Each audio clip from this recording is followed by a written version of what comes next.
জয় বর্মা বন্ধুরা, সবাইকে অনেক অনেক স্বাগত আমার চ্যানেলে। আশা করছি সকলেই ভালো আছেন এবং সুস্থ আছেন।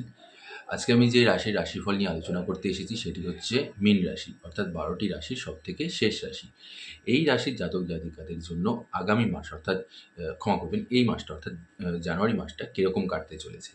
কী, কী বিষয় আপনাদেরকে জানা উচিত সেগুলো নিয়ে তো আলোচনা করবই। তার সাথে, সাথে কোথায়, কোথায় বাধা রয়েছে, তো তার জন্য কী, কী করণীয় এবং কোন দিকটা আপনাদের জন্য লাভের দিক হতে চলেছে, সেই সব বিষয় নিয়ে আলোচনা করব এবং সর্বশেষে একটা প্রতিকারও আমি আপনাদের জন্যকে বলে দেবো।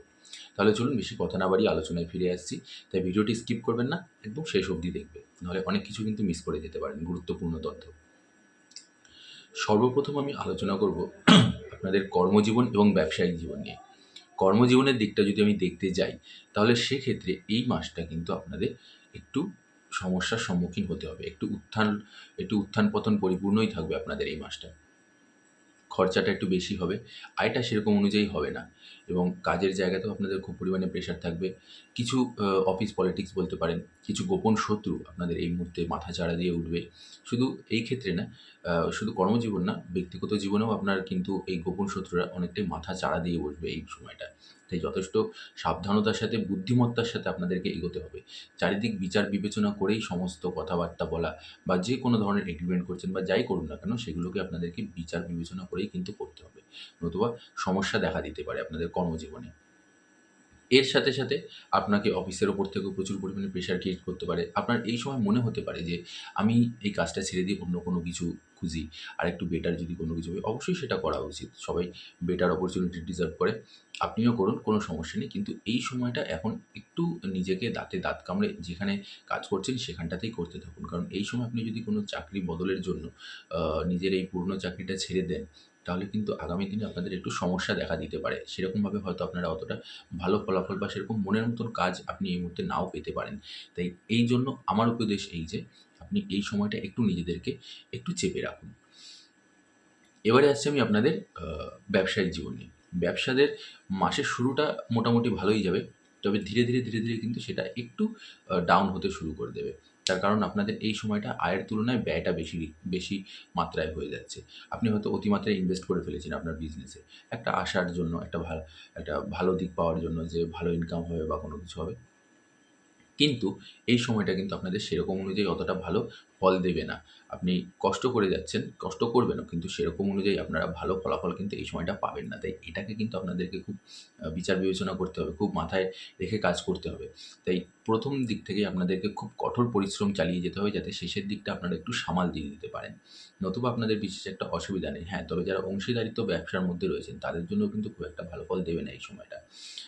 পার্টনারের সাথে একটু কথা কাটাকাটি, একটু ভুল বোঝাবুঝির জন্য ঝামেলা, ঝঞ্ঝাট, অশান্তি, এই ধরনের জিনিসগুলো কিন্তু আপনাদের এই সময়টা দেখা দেবে। তাই এটাকে আপনাকে একটু মাথায় রাখতে হবে।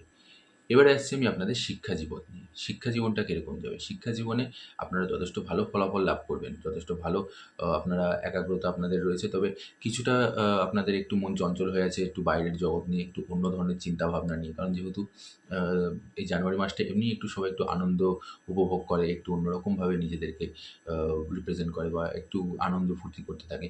তো সেক্ষেত্রে আপনাদের কি হচ্ছে? আপনাদের মন মানসিকতাটা ঠিক ওই আনন্দের মধ্যেই কিন্তু থেকে যাচ্ছে। যার কারণে আপনাদের পড়াশোনায় একটা বাধা বিপত্তি আসতে পারে, একটা সমস্যা আসতে পারে। সেগুলোকে কিন্তু আপনাদেরকে খুব মাথায় রাখতেই হবে। নাহলে কিন্তু ঝামেলা ঝঞ্ঝাট হতে পারে। আপনারা পড়াশোনায় সেরকম ভালো ফল নাও পেয়ে যেতে পারেন। এবারে আসছি যারা উচ্চশিক্ষার জন্য তৈরি হচ্ছেন এবং যারা প্রতিযোগিতামূলক পরীক্ষার জন্য তৈরি করছেন বা যারা সরকারি চাকরির জন্য তৈরি করছেন, তাদের জন্য বলছি তাদেরও কিন্তু একটু বাধা বিপত্তি রয়েছে। কোনো না কোনো জায়গা থেকে আপনারা সেরকমভাবে অতটা ভালো ফলাফল নাও লাভ করতে পারেন আগামী দিনে। তো সেই জন্য আপনাদেরকে এখন অনেকটা বেশি পরিমাণে কঠোর হতে হবে। এখন একটুখানি আপনারা যেই লক্ষ্যের দিকে এগোচ্ছিলেন, সেই লক্ষ্যটাকে পরিপূর্ণ করতে হবে। নতুবা ঝামেলা, ঝঞ্ঝাট, অশান্তি, এই জিনিসগুলো কিন্তু আপনাদেরকে দেখা দেবে। খুব পরিমাণে একটু সমস্যা দেখা দেবে। যেহেতু মঙ্গল আপনাদের এই মুহূর্তে চতুর্থ ঘরে অবস্থান করছে, তাই সেই দিক থেকে আপনাদের অনেক কিছু কিন্তু দুর্বল করে দেবে। সেটা পড়াশোনার দিক থেকে, সেটা ব্যক্তিগত জীবনে বলতে পারেন, সেটা চাকরি-বাকরি, শিক্ষা দীক্ষা, পারিবারিক দিক সব দিক থেকেই আপনাদের ধীরে, ধীরে দুর্বল করতে থাকবে। তাই এই জায়গাটা, এই সময়টা আপনাদের মধ্যে দেখবেন যে একটু অলসতার ভাবটাও বেশি পরিমাণে বাড়ছে। করে নেবো খানে, ও ঠিক আছে পরে করে নেবো। এই যে পরে করে নেবো, এই চিন্তাটা কিন্তু আপনার মাথার মধ্যে অলরেডি আসতে শুরু করে দিয়েছে এবং যেই কারণে এই সময়টা আপনাদেরকে খুব পরিমাণে ডাউনফল হতে পারে। তাই এইটা কিন্তু আপনাদেরকে মাথায় রাখতে হবে। আমি আবারও বলে দিচ্ছি যে এই মাসটা কিন্তু আপনাদের একটু উত্থান-পতন পরিপূর্ণ রয়েছে সব দিক থেকেই। এবারে আসছি আমি আপনাদের প্রেম জীবন এবং দাম্পত্য জীবন নিয়ে। প্রেম জীবনটা কিরকম যাবে? প্রেম জীবনটা দেখতে গেলে মোটামুটি আপনাদের ভালো ফল দেবে, মিশ্র ফল দেবে। খুব একটা অশান্তি বা খুব একটা ঝামেলা ঝঞ্ঝাট নেই সেরকমভাবে। সম্পর্ক আপনাদের মোটামুটি ভালোই কাটবে। ভালোবাসাটা আপনাদের মধ্যে ঠিকঠাকই থাকবে দুজনের মধ্যে। খুব একটা আ বিশেষ একটা অসুবিধা হবে না। তবে যারা সাথে, সাথে যারা বিবাহযোগ্য রয়েছে বা যারা বলতে পারেন যে বিয়ের জন্য পাত্র-পাত্রী দেখাশোনা করছেন, তাদের জন্য মোটামুটি মাসটা ভালোই মাস। আপনারা ভালো পাত্র বা ভালো পাত্রী পেয়ে যেতে পারেন এবং এরই সাথে, সাথে আপনারা হয়তো এরকমও হতে পারে যে আপনি আ আপনার যে পছন্দের মানুষ আছেন, তাকে নিয়ে আপনি আপনার বাড়িতে কথা বলতে গেছেন যে আপনারা আগামী দিনে এক হতে চাইছেন, বিয়ে করতে চাইছেন। সেটাও গ্রান্টেড হয়ে যেতে পারে। সেসব নিয়ে আপনাদের কোনো চিন্তাভাবনা করার কোনো প্রয়োজন নেই। সম্পর্ক মোটামুটি আপনাদের ভালোই রয়েছে। তবে বৈবাহিক জীবনটা আপনাদের কিন্তু একটু ঝামেলা ঝঞ্ঝাটপূর্ণ রয়েছে। একটু কথা কাটাকাটি, একটু ইগোর লড়াই স্বামী-স্ত্রীর মধ্যে, দুজনের মধ্যে মতের অমিল। আপনি একরকম বলছেন, আপনার স্ত্রী বা আপনার স্বামী হয়তো অন্যরকম বুঝছে। সে হয়তো বুঝেও বুঝতে চাইছে না আপনার প্রবলেমটা বা আপনি যেটা বোঝাতে চাইছেন সেটা হয়তো আপনি সেরকমভাবে বোঝাতে পারছেন না। আপনি হয়তো অপারগ হয়ে পড়ছেন বোঝাতে। যেই কারণে কি হচ্ছে যে সামনের জন যে আছে সে সেরকমভাবে অতটা ভালো বুঝতে পারছে না জিনিসগুলোকে। যার কারণে আপনাদের স্বামী-স্ত্রীর মধ্যে একটু তালমেলের অভাব দেখা দেবে। একটু মেলবন্ধনটা একটু দূর হয়ে যাবে। কথা কাটাকাটি, অশান্তি এই জিনিসগুলো চলতে থাকবে এবং যেই কারণে আমি আবারও বলছি মঙ্গল যেহেতু আপনাদের এই মুহূর্তে ৪র্থ হাউসে থাকবে তার কারণটাতে আপনাদের আর্থিক দিকটা একটু দুর্বল করে দেবে এবং এর জন্য এই আর্থিক সমস্যার জন্য বাড়ির মধ্যে বা আপনার স্ত্রীর সাথে বা আপনার স্বামীর সাথে একটু কথা কাটাকাটি, ঝামেলা ঝঞ্ঝাট এই জিনিসগুলোকে আপনাকে ফেস করতে হতে পারে। এবারে আসছি আমি আপনাদের পারিবারিক দিকটা নিয়ে। পারিবারিক দিকটা যদি আমি দেখতে যাই তাহলে পরিবারের মধ্যে মোটামুটি একটা আ সামঞ্জস্যপূর্ণ পরিবেশ থাকবে। খুব বেশি ভালোও না, আবার খুব বেশি খারাপও না। মোটামুটি একটা পরিবারের মধ্যে থেকেই যাবে এবং কিছু না কিছু ক্ষেত্রে কোথাও, কোথাও হয়তো আপনাদের পরিবারের মধ্যে একটু মতের অমিল বা তর্ক-বিতর্ক, আচমকা অযথা বাকবিতণ্ডা এই ধরনের জিনিসগুলো আপনাদের দেখা দিচ্ছে পরিবারের মধ্যে। তো সেই জায়গাটাও আপনাদেরকে একটুখানি বুঝতে হবে যে কোথায় কি হচ্ছে না হচ্ছে বা কীভাবে আমাকে এই সময়টা রিঅ্যাক্ট করা উচিত বা কীরকমভাবে আমাদেরকে উত্তর দেওয়া উচিত সেগুলোকে আপনাদেরকে একটু মাথায় রাখতে হবে। নতুবা পরিবারের মধ্যে কিন্তু অশান্তি এবং ঝামেলা ঝঞ্ঝাট লেগেই থাকবে। সেটাকেও আপনাদের মাথায় রাখতে হবে যে কীভাবে এই জায়গাটাকে আমাকে এখন চুপ হলে পরে যদি আপনি একটু চুপ থাকলে বিষয়টা যদি মিটে যায় বা মিউচুয়াল হয়ে যায় তাহলে অবশ্যই আমি বলব চুপ করে থাকুন। একটু সহ্য করে নিন বিষয়গুলোকে। এবারে আসছি আমি আপনাদের যে বিষয় নিয়ে আলোচনা করব সেটা হচ্ছে আপনাদের শারীরিক দিকটা বা স্বাস্থ্যের দিকটা নিয়ে। স্বাস্থ্যের দিকটা দেখতে গেলে সর্বপ্রথম আমি যেটা বলব সেটা হচ্ছে আপনার মায়ের স্বাস্থ্য কিন্তু দুর্বল হতে শুরু করে দিয়েছে অলরেডি। সেদিকে একটু নজর দিন। মায়ের স্বাস্থ্যের অবনতি দেখা দেবে এবং সারাটা মাস জুড়েই সেই জিনিসটা চলতে থাকবে। তাই কোনোরকম কোনো গাফিলতি বা কোনোরকম নেগলিজেন্সি এই সময় করবেন না। এর সাথে, সাথে আপনার স্বাস্থ্যও কিন্তু খুব পরিমাণে খারাপ হতে শুরু করে দিয়েছে অলরেডি। যাদের অলরেডি স্বাস্থ্যের সমস্যা দেখা দিচ্ছে তারা রিলেট করবেন বা আগামী দিনে হয়তো অনেকের হতে পারে এই সমস্যাটা। আমি বলব না যে প্রত্যেকটি জাতক জাতিকারই হবে। কিন্তু আপনাদের বেশিরভাগ জাতক জাতিকাদেরই কিন্তু এই সমস্যাটা দেখা দেবে। সেটা হচ্ছে একটা ওয়েদার চেঞ্জের জন্য একটা ইনফেকশন হয়ে যেতে পারে। চোখের সমস্যা দেখা দিতে পারে, পেটের সমস্যা দেখা দিতে পারে। এর সাথে, সাথে স্কিনের সমস্যা দেখা দিতে পারে। এই ধরনের সমস্যাগুলো বা রাস্তা দিয়ে চলাফেরা করছেন, আচমকা একটা দুর্ঘটনা ঘটে গেল বা ঘরের মধ্যেই হুট করে কোনো একটা দুর্ঘটনা ঘটে গেল। আপনি পড়ে গেলেন, হুট করে হাতে পায়ে লেগে গেল, চোট খেয়ে গেল, রক্ত বেরিয়ে গেল। এই, এই জিনিসগুলো কিন্তু এই সময়টা আপনাদের খুব পরিমাণে ভোগাবে। তাই এটাকে একটু মাথায় রাখতে হবে। এই দিকটা একটু সাবধানে চলাফেরা করতে হবে, খুব বুঝে শুনে। আর নিজের স্বাস্থ্যের প্রতি যত্ন নিতে হবে। খাবার-দাবারের উপরে বিশেষ করে আপনাদের ধ্যান দিতে হবে। নইলে সেই খাবার-দাবারের জন্য কিন্তু এই খাবারের বেনিয়ম বা তৈলাক্ত জাতীয় খাদ্য, এই ধরনের খাবার-দাবারের জন্য কিন্তু আপনাদের সমস্যাও দেখা দিতে পারে এই সময়টা। এটাকে অবশ্যই মাথায় রেখে দেবেন।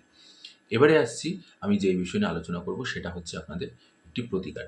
প্রতিকারটা কিরকম হবে? প্রতিকারটা হচ্ছে গিয়ে আপনাদেরকে যে কাজটা করতে হবে সেটা হচ্ছে প্রত্যেক সোমবার করে আপনাদের মহাদেব শিবের ধ্যান করতে হবে। তাকে প্রণাম করতে হবে, তাকে পুজো দিতে হবে, তার উপবাস রাখতে হবে, তার প্রতি আপনাকে সমর্পণ হতে হবে। তাই প্রত্যেক সোমবার করে আপনি ঘুম থেকে উঠে নিজের কাজে যাওয়ার আগে স্নান-ধান করে যখন আপনি ঠাকুর ঘরে যান প্রণাম করতে ঠাকুরকে, সেই মুহূর্তে অন্তত ২১ বার ওম নমঃ শিবায় এই মন্ত্রটা জপ করে যাবেন এবং সারাটা দিন এই মন্ত্রটা জপ করুন। কিন্তু যাওয়ার আগে এই ওম নমঃ শিবায় মন্ত্রটা জপ করে যাবেন। এটা জপ করলে দেখবেন আর কোনো সমস্যা বা কোনো বাধা বিপত্তি কিচ্ছু থাকবে না। মহাদেব শিবের আশীর্বাদ আপনাদের মাথার উপরে খুব পরিমাণে থাকবে এবং দেখবেন পরিবারের মধ্যেও একটা খুব শান্তিপূর্ণ পরিবেশ থাকছে। আপনার মন থেকে নেগেটিভিটিগুলো দূর হয়ে যাচ্ছে। আপনিও খুব সুন্দর করে কাজ সমস্ত কিছু করতে পারছেন এবং বাধা বিপত্তিগুলো কেটে যাচ্ছে এবং মহাদেবের আশীর্বাদ আপনার উপরে থাকবে। কারণ মহাদেব কিন্তু অন্য আর কোনো কিছু না। তাকে ফুল, মিষ্টি বা একগাদা জিনিসপত্র ওইসব কোনো কিছু না। শুধু ভক্তি করে ডাকলেই তিনি সন্তুষ্ট হয়ে যান। আর আমাদের ত্রিদেবের মধ্যে সমস্ত মানে আমাদের যত দেবদেবী আছে এবং ত্রিদেবের মধ্যে বিশেষ করে সবার আগে যিনি সন্তুষ্ট হন তিনি হচ্ছেন আমাদের মহাদেব। তাই তার কাছে যদি আপনি সম্পূর্ণভাবে সমর্পিত হয়ে যেতে পারেন এবং নিজের মনের ইচ্ছা, নিজের সমস্যাগুলোকে আপনি বলতে পারেন, দেখবেন সব বাধা বিপত্তি সমস্ত কিছু কেটে যাবে। আজ এখানেই শেষ করছি বন্ধুরা। আশা করছি আপনাদের তথ্যটি ভালো লেগেছে। ভালো লাগলে অবশ্যই একটি লাইক করে দেবেন আর অবশ্যই কমেন্ট করে যাবেন।